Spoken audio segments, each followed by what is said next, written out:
আবারও বৃষ্টি শুরু হয়ে গেল। যা বৃষ্টি হচ্ছে তাতে তো মনে হচ্ছে এবার মাঠঘাট সব ডুবে যাবে।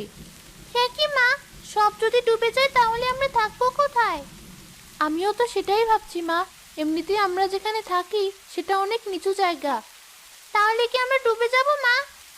জানি না মা। আর দেখ, তোর বাবা আজ এখনো বাড়ি ফিরলো না।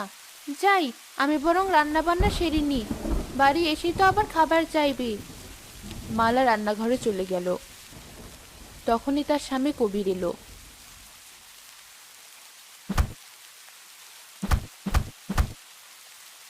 কই, কোথায় গেলে? তুমি এসেছো? আমি তো ভাবলাম বাড়ির কথা ভুলেই গেছো। কি যে বলো না।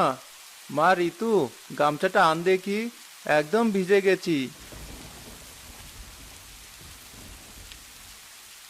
এই নাও বাবা। এ কি বাবা, অতগুলো কলা গাছ কেটে এনেছো কেন? দরকার আছে মা, যা বৃষ্টি শুরু হয়েছে তাতে ওগুলোই আমাদেরকে বাঁচাবে। কলা গাছ আমাদেরকে বাঁচাবে? এ আবার কি কথা? হাসিস না মা, কখন যে আমাদের কি কাজে লাগে আমরা আগে থেকে কেউই তাও বুঝতে পারি না। হয়েছে, তোমাকে আর জ্ঞানের কথা বলতে হবে না। এমনি ভিজে এসেছো। যাও একটু বিশ্রাম করো, আমি বাকি রান্নাটা সেরে আসি। মালা আবারও রান্নাঘরে চলে গেল। বিকেলে বৃষ্টি কমলো। বউ, ও বউ, কোথায় গেলে? কি হয়েছে? সারাক্ষণ এত কিসের ডাকাডাকি তোমার? রাগ করছো কেন? হাতুড়িটা দাও দেখি। হাতুড়ি দিয়ে আবার কি করবে? কলা গাছের বাড়ি বানাবো। কলা গাছের বাড়ি? এমন বাড়ির নাম তো বাপের জন্মেও শুনিনি। শোনোনি তাতে কি হয়েছে? এবার শুধু শুনবে না, দেখবেও। আবার এমন কিছু করো না যাতে সবাই তোমায় পাগল বলে ডাকে।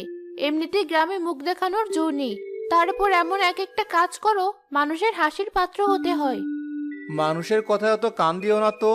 ওরা এমনই, সব সময় এর ওর পিছনে লেগে থাকে। যাও, যা বললাম তাই নিয়ে আসো। তোমাকে নিয়ে আর পারি না। এই নাও হাতুড়ি, আর যা ইচ্ছে তাই করো। হাতুড়ি নিয়ে কবির উঠোনে বসে কলা গাছ কাটতে লাগলো। তখনই তাদের প্রতিবেশী মকবুল সেখানে এলো। কি কবির ভাই, এত মনোযোগ দিয়ে কি করছো? এই তো ভাই, ভবিষ্যতের জন্য কাজ করছি। ভবিষ্যতের জন্য কাজ? হ্যাঁ, ভবিষ্যতের